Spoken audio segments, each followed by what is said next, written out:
Welcome back to Project Gray Company. Today we're sitting in the lovely Great Lawn here in sunny Redwood City, California. Today we're going to be talking to all of our designers on the project. You're going to be hearing from them some of the things that they do, some of the challenges they face working on this game, and we hope you like it, so check it out. Hi, my name is Paul Petros. I'm a level designer on the new Project Gray Company. Hey Paul, you got something for me to look at? Yeah, man. I wanted to kind of go over this one dungeon design I had. Kind of an idea. It's sort of set into the hillside. So we have an entry point here. We're going to have some foliage around the entrance.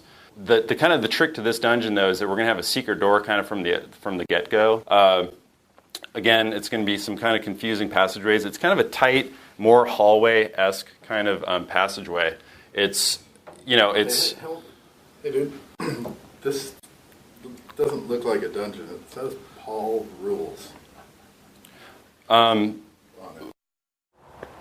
my name is Ben Johnson. I'm a designer for Project Gray Company in the Story Cell. So one of the systems that I'm most involved with designing right now is the conversation system.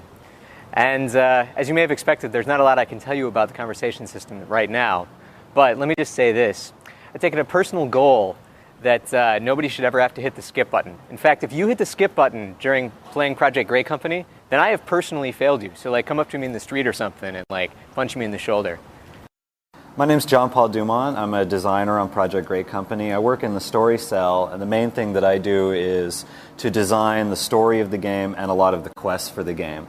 So depending on what race character you choose, we've got four distinct storylines, four major storylines that you can play through. In addition, with each of our 8 professions and jobs you can do, there's a unique storyline for each of those.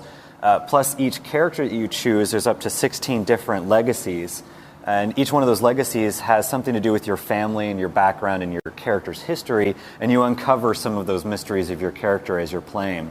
Plus, throughout the game, in each of our different regions of the world, there's lots of different stories and minor subplots. So throughout the game, there's probably anywhere between 30 to 60 different storylines you can follow through while you're playing. So I've got to make sure that the characters and the stories are all interesting and compelling, and they all work together with the quests and the gameplay. So each player can go through and experience the world in a unique way. Every player, hopefully, will have a different story that they end up telling themselves by the end of the game. Hi, I'm Eileen. I'm one of the designers on the Project Gray Company, and I'm in charge of figuring out how the ecosystems work. So what I'm going to do today is to explain how it works to some of the fellow designers so that they can also understand what's going on. So let's say here's my prey, here's my predator. If the prey is just kind of going along and the predator sees him, if the predator's hungry, he'll go after it. But since the prey wants to stay alive, it'll run away, right? So now let's say this predator is going along and there's another predator. Normally they might leave each other alone, but if one of them's hungry enough, it might go for the other. But since this guy is bigger than this guy, chances are this guy will run away. Now, if this guy has friends, his odds are much better, and he knows this, so there's a bigger chance that these guys will now attack this guy. And so while this guy's trying to run away, these guys might decide that they have a better chance and just kill it. All right. Sounds good. Cool. Awesome. Cool. Hi, I'm Wright Bagwell. I'm a designer for the Project Gray Company. So my responsibility on this game is to work with the core systems group on the design of some of the core mechanics in the game. Essentially, what I'm working on is the combat systems and the enemy artificial intelligence in the game. So my responsibility, day in and day out, is to describe to the team how our combat's going to work, what it's going to feel like, and what it's going to look like, and how the enemy AIs are going to react to combat.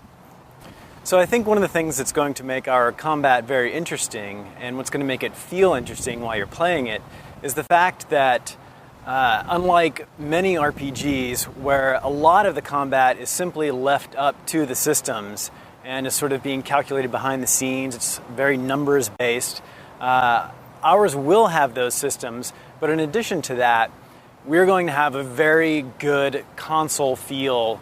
The player is going to feel very snappy. A lot of your success in combat is going to be based upon your skill on the controller, not based just on the time you've invested in the stats that you've accrued.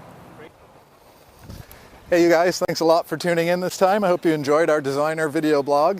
I told you it would be neater. So we'll see you again in 2 weeks with who knows who. See you later.